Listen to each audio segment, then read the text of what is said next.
खरं पाहिलं तर प्रचार करण्याची काही गरज नाहीये आणि तुम्हाला सर्वांना कल्पना आहे की तुमचं आणि माझं मत हे एका मतपेटीमध्ये पडणार आहे आणि मला खात्री आहे मी तर ठरवले मत कोणाला द्यायचं. तुमचं काय? मशाल. मगाशी वरून तू संपूर्ण मतदारसंघाचा आढावा घेतलास.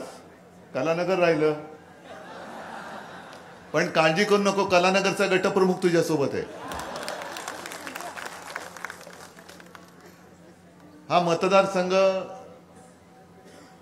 हा मी म्हणेन माझा मतदारसंघ आहे, कारण मी वयाच्या 5व्या-6व्या वर्षापासून याच मतदारसंघात राहतोय कलानगरमध्ये.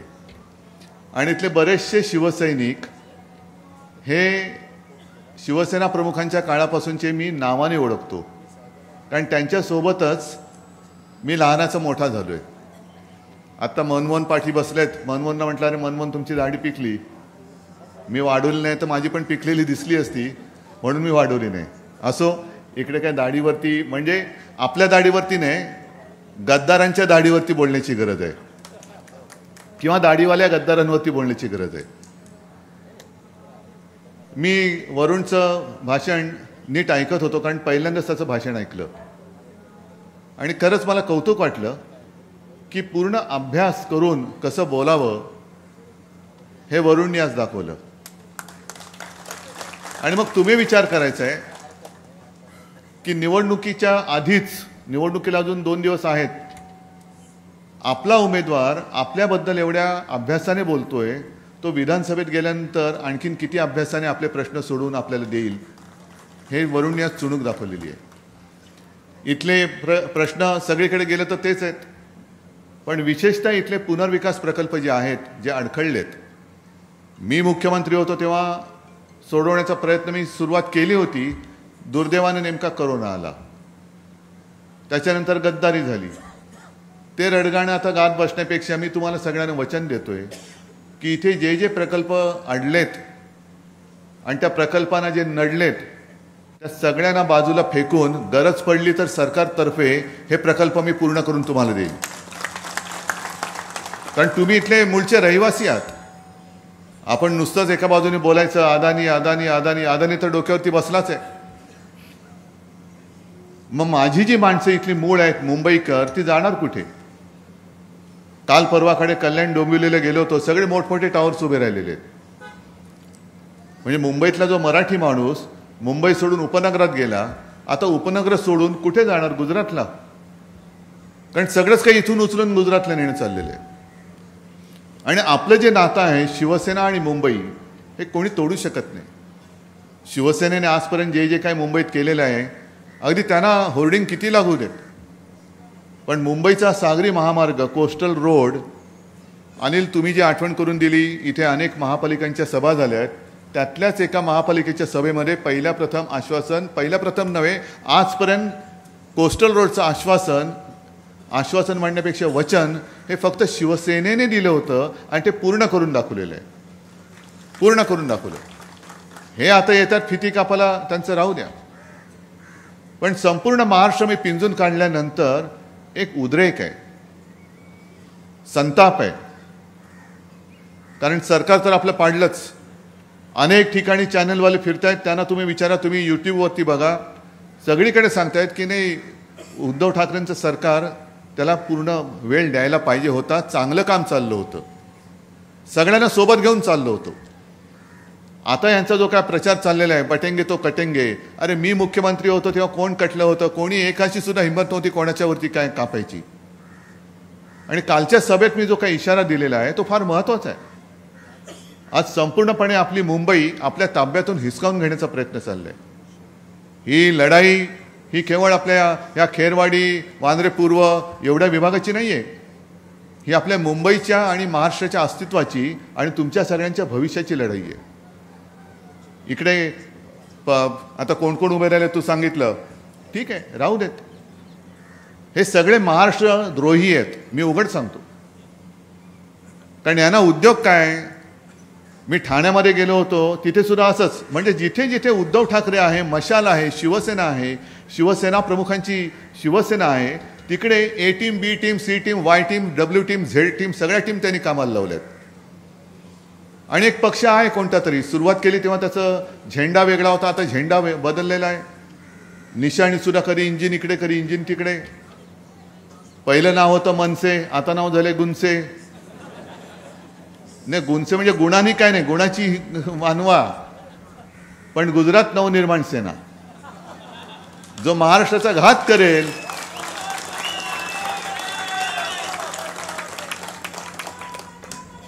जो कोणी महाराष्ट्राचा घात करेल त्याला गुणसे साथ देणार, हे त्यांनी ठरवलेलंच आहे. म्हणजे ध्येय नाही, धोरण नाही, दिशा नाही, काय वाटेल ते बोलायचं. आज पण काहीतरी बोलत, मी काय त्याच्यामध्ये जात नाही, कारण मी तुम्हाला बांधिले. तुमच्या आयुष्यामध्ये सुखाचे, समाधानाचे दिवस कसे आणायचे याच्यासाठी मी झटतोय. जी काही आपण वचनं दिलेली आहेत ती वचनं ही विचारपूर्वक दिलेली आहेत. म्हणजे आज पण मला काही जणांचे फोन आले की उद्धवजी, की तुम्ही ही वचनं आणखीन जोरात सांगा. म्हटलं अरे संपूर्ण महाराष्ट्रभर सांगितले, महाराष्ट्रभर सांगितलेले की महिलांना 3,000 रुपये तर आपण देणारच आहोत.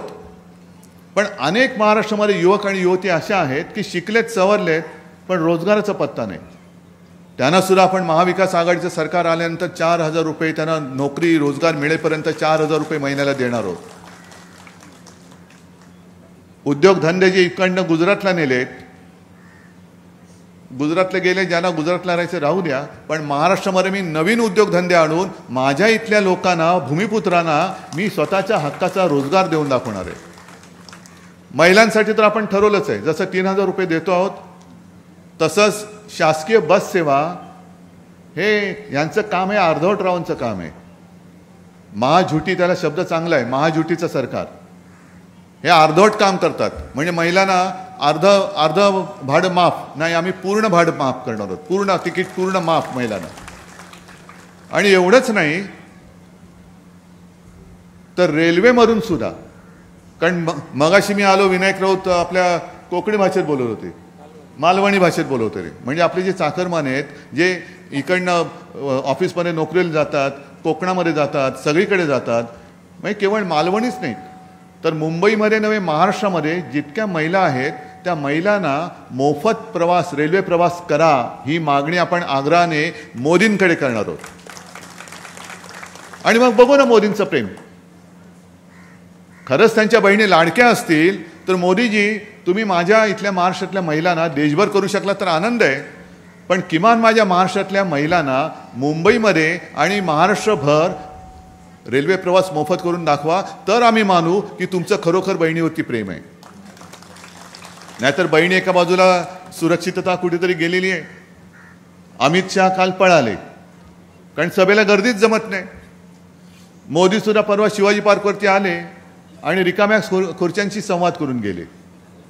भाई और बहनो, कोणीच नाही, सगळे रिकाम पडले, रिकाम. म्हणजे सगळे ओसाड पाटील की, ओसाड गावची पाटील की. आणि अमित शहाना गर्दी जमत नाही. मग त्यांना कळलंय मणिपूर जळते, आणि मग मणिपूरचं कारण देऊन हे पळून गेले, सभा रद्द करून.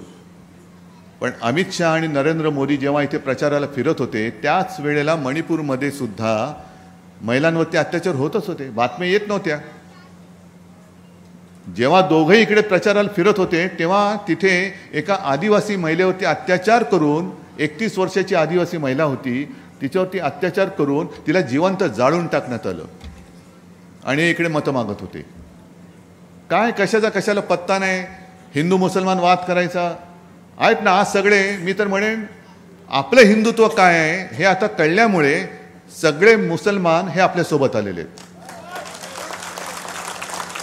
मी परवा कुठल्या सभेत होतो, तिकडे एका ख्रिश्चन धर्मगुरू आले आणि त्यांनी मला पाठिंब्याचं पत्र दिलं. बौद्ध समाज आपल्यासोबत आलेला आहे, पारसी समाज आपल्यासोबत आलेला आहे, कारण त्यांना कोणाला आता मारामारा नको आहेत, दंगली नको आहेत. किती काळ करायचं, किती आयुष्य त्याच्यात फुकट घालवायचं. सगळे एकत्र होऊन जर का आपली ताकद दाखवली आणि केवळ आपण एकत्र आलो तर फक्त बांद्रे पूर्वच नाही तर आपला महाराष्ट्र हा देशातला नव्हे जगातला सगळ्यात उत्तम राज्य म्हणून प्रसिद्धी चालल्याशिवाय राहणार नाही. आणि एकजूट केली तर आपण हे करू शकतो. कोरोना काळामध्ये सुद्धा तुम्ही सगळ्यांनी जे सहकार्य केलं, राज्यामध्ये जे जे आपण केलं होतं मला नाही आठवत देशामध्ये कुठल्या राज्याने असं केलं होतं. आणि जेव्हा गंगेमध्ये प्रेतं वाहत होती, उत्तर प्रदेशमध्ये सार्वजनिक चिता पेटल्या होत्या, गुजरातमध्ये सार्वजनिक चिता पेटल्या होत्या, तेव्हा महाराष्ट्रामध्ये अशी कोणतीही दुर्घटना किंवा अशी परिस्थिती उद्भवली नव्हती. याचं कारण केवळ आणि केवळ तुम्ही केलेलं सहकार्य, बाकी काही नाही. पण प्रशासन कुठे होतं? आज इतर राज्यातनं आपल्याकडे सगळे येत आहेत. अगदी काल मी माझ्या सभेत बोललो, ही दक्षता जरा घ्या, अनिल ही दक्षता, विनायक ही दक्षता, वरुण ही दक्षता घ्या. कारण पंकजा मुंडे बोललेत काल की भाजपचं लय भारीच असतं म्हणे, काय वेगळंच असतं. गुजरातमधून 90,000 लोक हे महाराष्ट्रामध्ये आपल्यावरती देखरेख करायला बोलवलेत त्यांनी. 90,000 कुठे राहत आहेत, काय करतायत, कोणालाच माहीत नाही.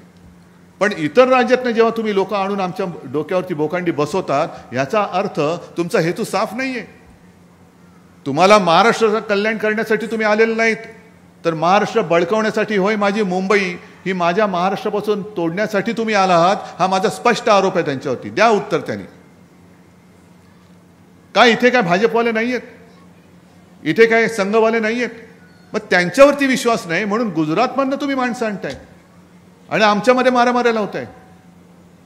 ही परिस्थिती आजपर्यंत कधीही महाराष्ट्रात आलेली नव्हती. आपली लोक म्हणजे कसं की ठीक आहे, तुम्ही तुमचा प्रचार करा, आम्ही आमचा प्रचार करतो, जे काय असेल ते जनता ठरवेल, ते आम्हाला मान्य आहे. याला म्हणतात लोकशाही. पण आता लोकशाहीचाच जर काही खून करायला निघाले असतील तर यांच्याकडनं दुसरी अपेक्षा करायची कशी? आणि त्याचसाठी ही जबाबदारी तुम्ही घ्यायची आता. कारण आता 5 वाजल्यापासून आमची तोंड बंद होणार. पण जे आम्ही तळमळीने सांगितले, मला अनेक जण विचारतात कधी कधी की उद्धवची तब्येत कशी आहे. म्हटलं माझी तब्येत सोडा, मला महाराष्ट्राच्या तब्येतीची काळजी आहे. माझा महाराष्ट्र सुदृढ राहिला पाहिजे. माझं जे व्हायचं असेल ते तुमच्यासाठी होईल, मला त्याची पर्वा नाही, मला त्याची चिंता नाही. पण जोपर्यंत शेवटचा श्वास आहे तोपर्यंत मी तुमच्यासाठी आहे, मी तुमच्यासाठी लढेन. आणि तळमळीने मी तुम्हाला सांगतोय की या वेळेला चुकू नका. गेल्या वेळेला मतांमध्ये जी विभागणी झाली, या वेळेला जर का मत फुटलं तर नशीब फुटेल आणि पुन्हा हे सगळे उपरे आपल्या डोक्यावरती बसतील. मी मला सांगायचं ते केलेलं आहे. आता जबाबदारी तुमची आहे. तुम्ही जर काय ठरवलात, आणि मी म्हणतोय अख्ख्या महाराष्ट्राने ठरवलं पाहिजे, ह्या चॅनलच्या माध्यमातून अख्खा महाराष्ट्र जर का माझं भाषण बघत असेल तर मी संपूर्ण महाराष्ट्राला परत हात जोडून विनंती करतोय की आता 5 वाजल्यापासून आम्ही प्रचार करू शकत नाही, पण आता तुमचं काम सुरू होतंय. आता तुमचं काम सुरू होतंय. आता तुम्ही ठरवायचं आहे की आपलं कोण आणि आपला शत्रू कोण, हे तुम्ही ठरवायचं. महाराष्ट्राला दिशा तुम्ही जर का शक्ती दिली तर आम्ही देऊ शकतो, पण महाराष्ट्राला दिशा देण्याचं काम कोणाच्या हातात द्यायचं हे काम तुम्ही करायचं आहे. तुम्हाला महाराष्ट्र हा अंधाराकडे न्यायचा आहे. तुमचं आणि तुमच्या मुलाबाळांचं आयुष्य जर काळोखात न्यायचं असेल तर द्या महाझुटीला मत द्या. आणि त्यांच्या जे काही बगलबच्चे आहेत, मग कोण अपक्ष उभं राहिले असेल, कोण गुंचे उभं राहिले असेल, आणखीन कोण राहिलं असेल, त्यांना मत द्या. पण जर का तुमच्या आयुष्यात प्रकाश आणायचा असेल, भविष्य उज्ज्वल करायचं असेल तर फक्त आणि फक्त मशाल, या मशालीशिवाय दुसरा पर्याय नाही. आणि म्हणूनच या विभागामध्ये मशाल आहे. पूर्ण महाराष्ट्रामध्ये जिथे जिथे मशाल असेल तिथे मशाल, जिथे जिथे काँग्रेसचा हात असेल तिथे काँग्रेसचा हात, आणि जिथे जिथे राष्ट्रवादीची तुतारी असेल तिथे तुतारी. चौथं चिन्ह येता कामा नये म्हणजे नये. या 3 पेक्षा चौथं चिन्ह कोणतंही आलं तरी ते महाराष्ट्र घातक्यांचं असणार आहे. म्हणून कृपा करून एकच विनंती करतो, चौथ्या चिन्हावरती बटन दाबायचं नाही. दुसरा म्हणजे आपल्याचा नंबर इकडे 4 आहे, पण मी एकूण चिन्ह सांगतोय. मशाल, हात आणि तुतारी याच्या पलीकडे चिन्ह नाही. आणि हे चिन्ह मशाल, मी तुम्ही बघितलं असेल की शिवसेना प्रमुखांचा एक व्हिडिओ जुना सापडला. कसल्या निशाण्या तुम्हाला दिलेल्या आहेत. आज मी तुम्हाला धगधगती मशाल हातामध्ये देतोय, हे शिवसेना प्रमुखांनी सांगितलेलं आहे स्वतः. त्यांचा पण व्हिडिओ आहे. आणि मला वाटतं तुम्ही सगळ्यांनी ठरवलेलं आहातच, हातामध्ये मशाल नुसती हातात असून नाही चालणार नाही, तर हृदयामध्ये सुद्धा तुमच्या मशाल धगधगते आहे. आणि हीच धगधगती मशाल उद्याचं आपल्या महाराष्ट्राचं भविष्य उज्ज्वल केल्याशिवाय राहणार नाही हा विश्वास व्यक्त करतो आणि तूर्त आपली रजा घेतो. जय हिंद, जय महाराष्ट्र.